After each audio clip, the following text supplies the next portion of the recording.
पावन प्रांगण में कीर्तन गंगा में स्नान करने हेतु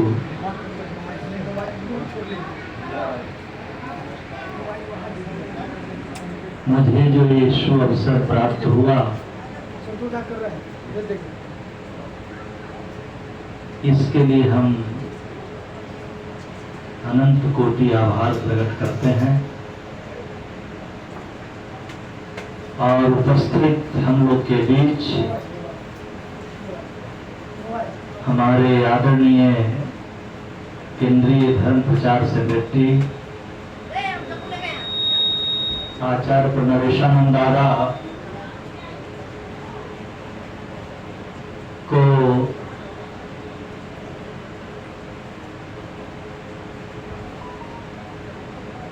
बहुत बहुत धन्यवाद देते हैं कि हमें प्रेरित कर यहाँ पर लाए। साथ ही साथ हमारी डीएसएल दीदी, हमारे आचार्य श्री विनीत जी, भुक्ति प्रधान जी और उपस्थित सभी बाबा के मूर्धन्य भक्तगण, माताएं, बहनों, भाइयों, आप सभी को, आप सभी के हृदय कमल पर बैठे बाबा को हम प्रणाम करते हैं।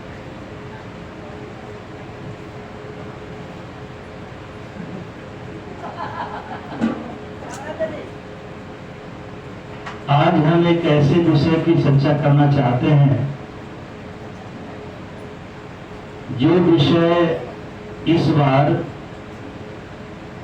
आनंद मार्ग के त्रिदिवसीय सेमिनार नोटबुक के लिए निर्धारित था, लेकिन वो इतना कठिन विषय है कि सहजता से बहुत कम लोगों को समझ में आया। उस विषय को, वो विषय क्या है? लॉ ऑफ सोशल डायनामिक्स अंग्रेजी में, हिंदी में इसको कहते हैं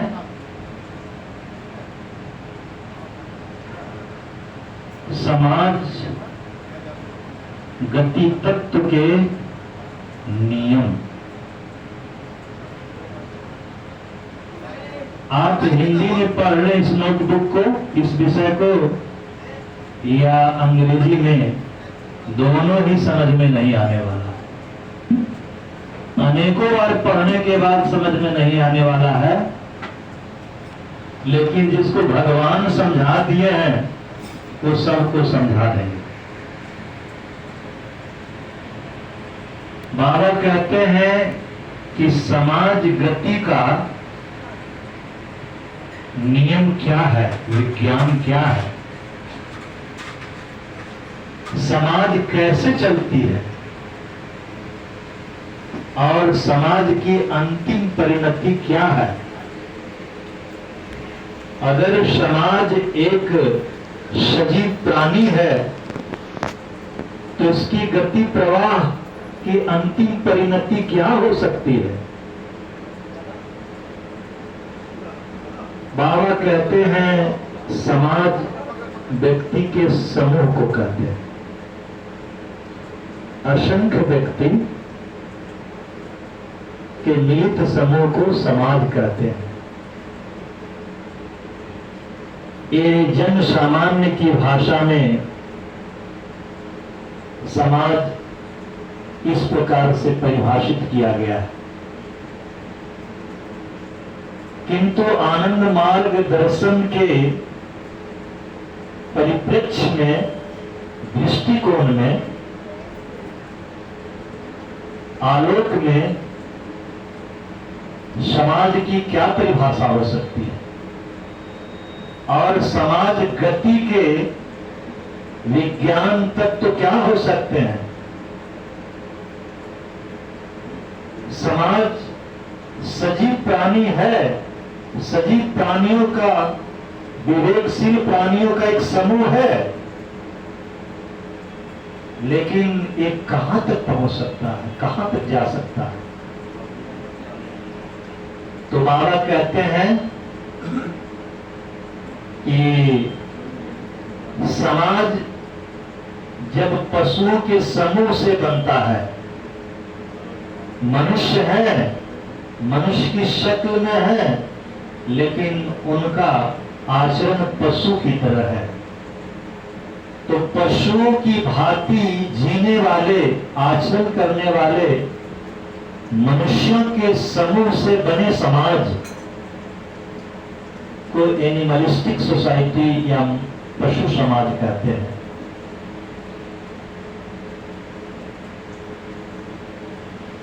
मनुष्य के समूह से बने हुए समाज को मानव समाज कहते हैं, जिसमें थोड़ी बहुत कुछ न कुछ मानवता है। जिस प्रकार से पशु सिर्फ अपने लिए जीते हैं 100%, अपने बच्चों के लिए वो नहीं जीते हैं, उन्हें उनका आभास नहीं है, ज्ञान नहीं है। बच्चों को जो दूध पिला रहे हैं इसलिए पिला रहे हैं कि उनका बच्चा है, इस बोध के साथ वो नहीं पिला रहे हैं।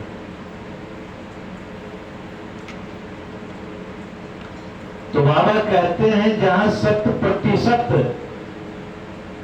स्वार्थ के मनोभाव से जो कर्म अभिव्यक्ति होती है, तो वो वैसे समाज को पशु समाज कहते हैं। पशुओं के समूह का ही समाज बना हुआ है मनुष्य की शक्ल में। दूसरे प्रकार के समाज को कहते हैं मनुष्य के समूह से बने निर्मित मानव समाज, जिसमें सबसे ज्यादा अपने बारे में सोचते हैं, सबसे कम दूसरों के कल्याण के बारे में सोचते हैं। लेकिन कुछ तो दूसरों के बारे में अच्छा सोचते हैं, इसलिए वे मानव कोटि के श्रेणी में आते हैं। तो मानव कोटि से निर्मित जो मनुष्य समाज है उसको मानव समाज कहते हैं, जिसमें दूसरों के कल्याण का भाव सबसे कम होता है, सबसे ज्यादा अपने कल्याण की भाव रहती है।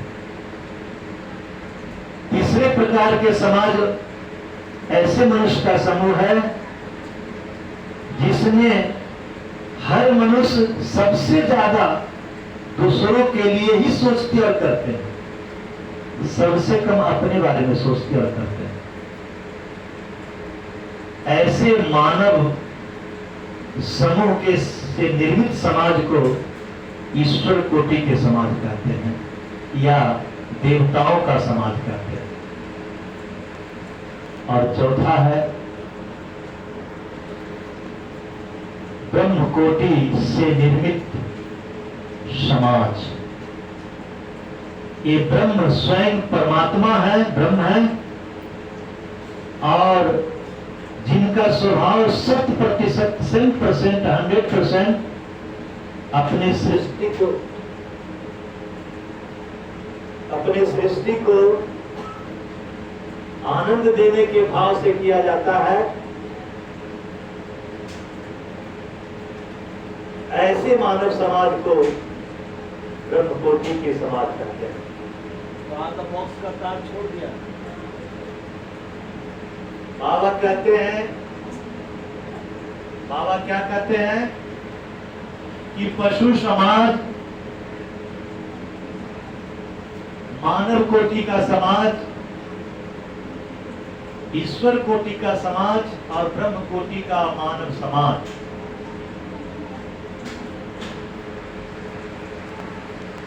संपूर्ण विश्व ब्रह्मांड में जब परमात्मा तारक ब्रह्म के समूह का जो समाज है पूरे अखिल विश्व ब्रह्मांड में, उसको ब्रह्म कोटि का समाज कहते हैं। लेकिन अखिल विश्व ब्रह्मांड में देवताओं के समूह से निर्मित जो मानव समाज है उसको ईश्वर कोटि का समाज कहते हैं। और मनुष्य जिसमें स्वार्थ का भाव सर्वाधिक है, सेवा का भाव न्यूनतम है, वो मानव कोटि और जीव कोटि या पशु भाव से निर्मित मानव समाज उसको कहते हैं।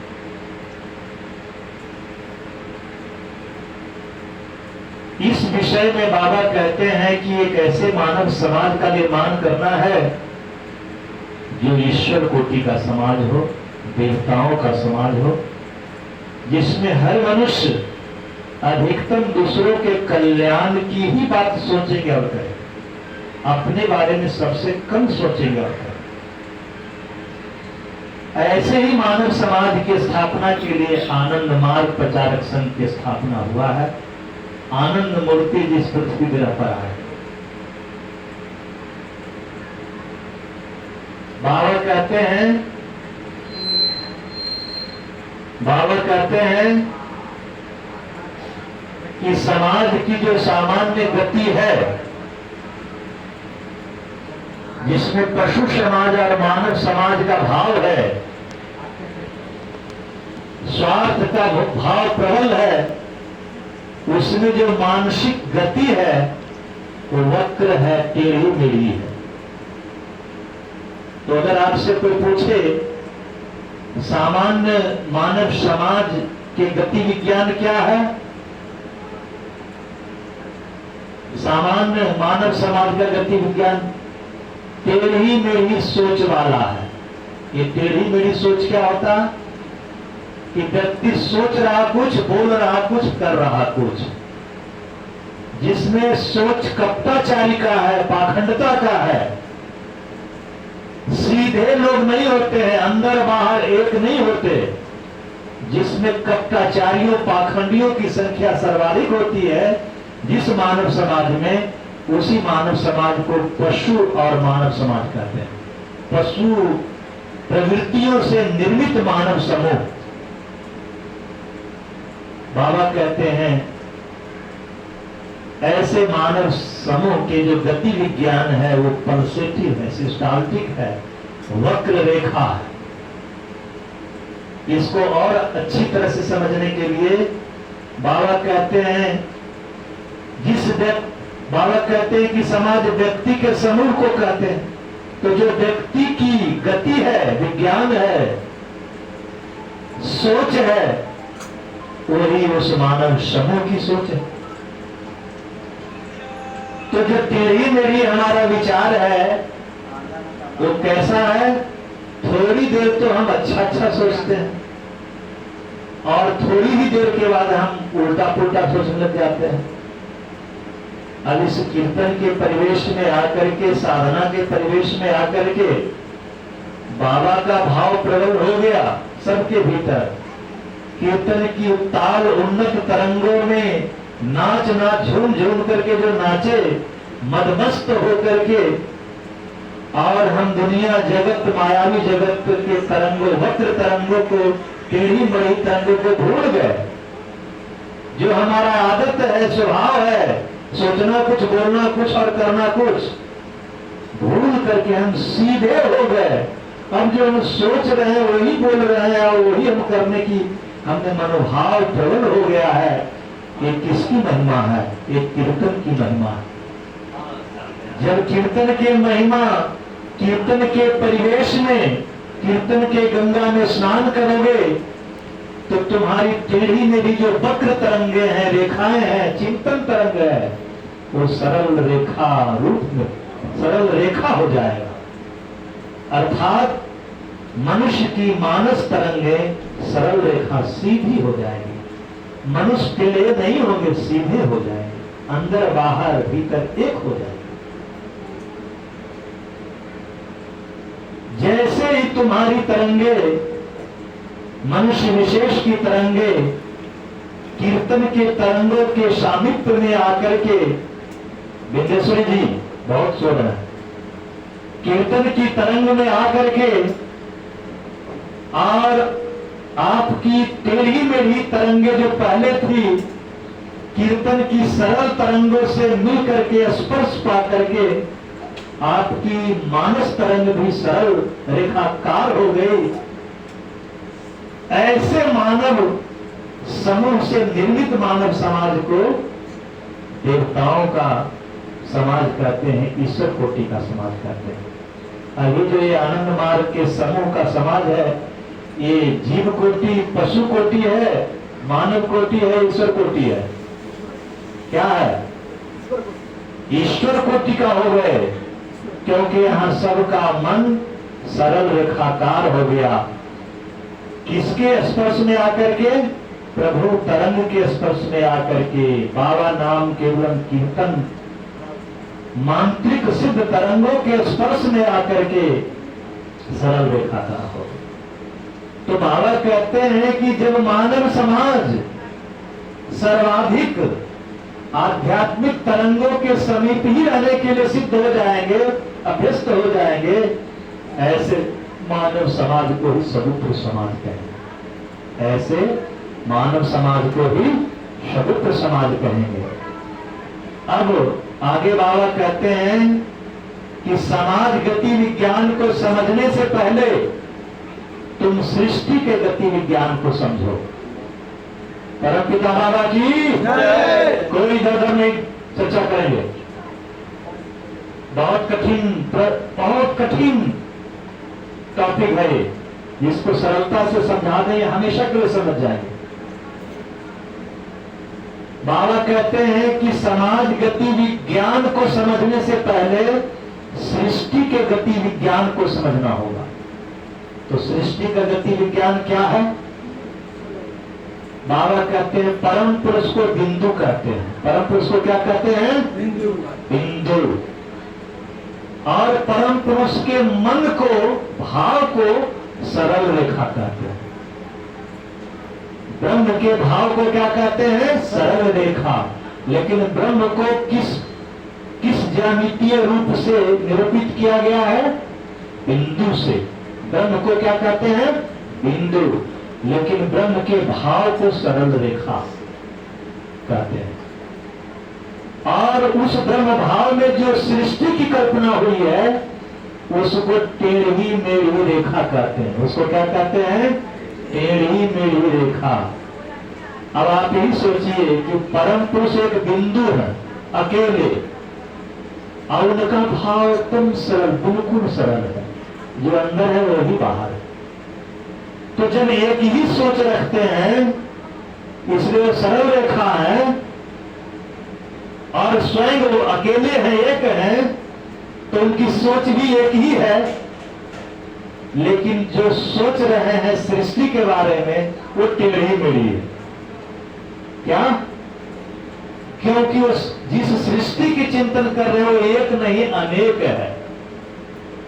जिस सृष्टि के चिंतन कर रहे हो, कितना विविधता है, डाइवर्सिटी है, अनगिनत है, अनेक है।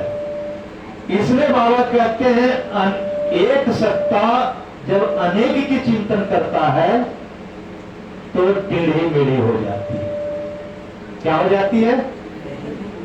टेढ़ी मेढ़ी। थोड़ी देर अच्छा ठीक ठाक सोचेगा और उस थोड़ी देर के बाद ही उल्टा पुल्टा सोचने लगेगा।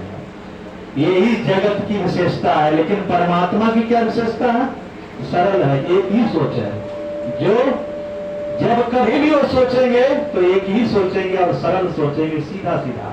और क्या सोचेंगे? सबका कल्याण हो, सबका कल्याण हो, यही वो सोचते हैं। तो बाबा कहते हैं कि सृष्टि का गति तत्व क्या है? बिंदु से बिंदु, बिंदु माने परम पुरुष, और सरल रेखा का मतलब नाद। सरल रेखा का मतलब दर्शन में, फिलॉसफी में सरल रेखा को नाद कहते हैं, और परम पुरुष को बिंदु कहते हैं, और सृष्टि को कला कहते हैं। सृष्टि को कला कहते हैं। तो तीन चीज आया कि नहीं आया? बिंदु, नाद और कला। तो बिंदु क्या हुआ? परम पुरुष ब्रह्म। नाद क्या हो गया? ब्राह्मी भाव। और कला क्या हो गया? सृष्टि। तो सृष्टि का विज्ञान तत्व क्या है? बिंदु से नाद बन गए। ब्रह्म अकेले थे, ब्रह्म भाव, ब्रह्म का मन बन गया, और ब्रह्म मन जो है कल्पना सृष्टि का कर लिया, तो तीन चीज हो गया, बिंदु, नाद, कला, ब्रह्म, ब्रह्म का भाव और उनकी सृष्टि। तो ब्रह्म क्या है? बिंदु है, अपने उनका भाव सरल रेखा है, लेकिन उनकी सृष्टि टेढ़ी मेढ़ी हो गई। यही सृष्टि, यही सृष्टि विज्ञान है। बिंदु से नाद, नाद से कला, सरल रेखा से टेढ़ी मेढ़ी स्वभाव, चाल, व्यवहार, आचरण, यही सृष्टि का गति विज्ञान है। तो सृष्टि में ही मानव समाज होता है ना, सृष्टि में मानव समाज है ना। तो बाबा कह रहे हैं कि सृष्टि का गति विज्ञान क्या है जी?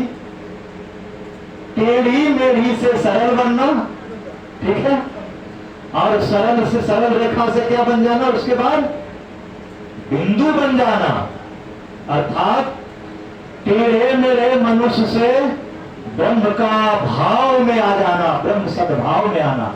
एक टॉपिक था ना ब्रह्म सद्भाव इस बार। तो टेढ़ी मेढ़ी सोच वाले जो पाखंडी, कपटाचारी मनुष्य, आतंकवादी, भ्रष्ट मनुष्य है धरती पर, इसी का समाजीकरण हुआ है। बाबा चाहते हैं, क्या चाहते हैं? ब्रह्म सद्भाव के माध्यम से, परमात्मा के चिंतन मनन के माध्यम से, नारायण सेवा के माध्यम से सबके कल्याण करके प्रगति के 6 तत्वों का पालन करके बाबा कहते हैं अपने मन को परमात्मा की तरह सरल बना लो। तो टेढ़ी मेढ़ी मनुष्य का मन ब्रह्म के, परमात्मा के मन की तरह सरल रेखाकार हो जाएगा। और जब इस दुनिया से तुम्हारा आना सार्थक हो जाएगा, तुम ड्यूटी अपने कर्तव्यों से निवृत्त हो जाओगे, तो तुम उस एक बिंदु में मिलकर एक हो जाओगे। परमपिता बाबा की जय। तो मानव समाज का गति विज्ञान क्या हो गया? कला से, कला माने टेढ़ी मेढ़ी सोच से नाद बन जाना है, सरल रेखा बनना है, और नाद से बिंदु बनना है। यही समाज का गति विज्ञान है। कला से नाद, नाद से बिंदु। और सृष्टि का गति विज्ञान क्या है?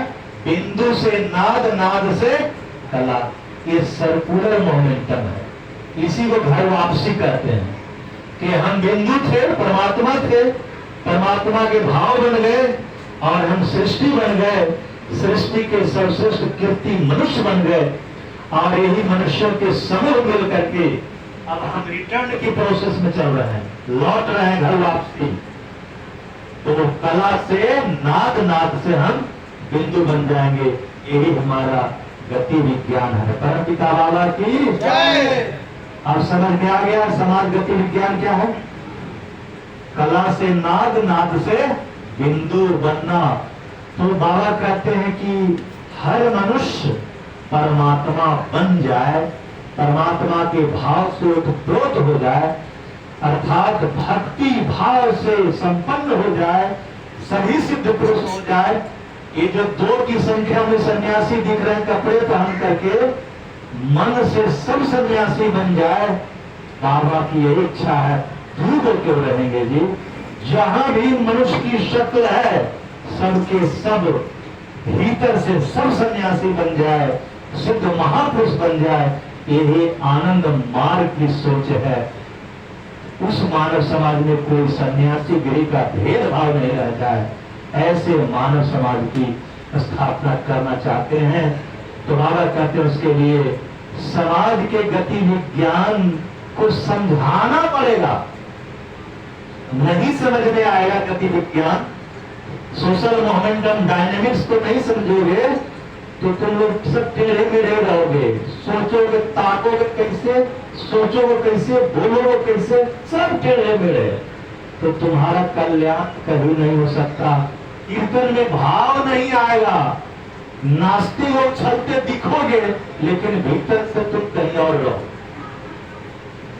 तो जो कीर्तन की महिमा है, ब्रह्म साधना, आनंद मार्ग की ब्रह्म साधना की महिमा है, नारायण सेवा की महिमा है, आनंद मार्ग की जितने भी सेवा मूलक काम है दुनिया में, उन सब की महिमा यही है कि हम अपने वक्र तरंग को, मानस तरंग को सरल रेखाकार कर लें और सरल रेखाकार को बिंदु बना लें, अर्थात परम पुरुष में मिलकर एक आकार हो जाए। यही समाज का गति विज्ञान तत्व है। इसी भाव के साथ आप सभी भक्तों को बहुत बहुत नमस्कार करके हम धन्यवाद देते हैं। करानाथ बिंदु के अभिव्यक्त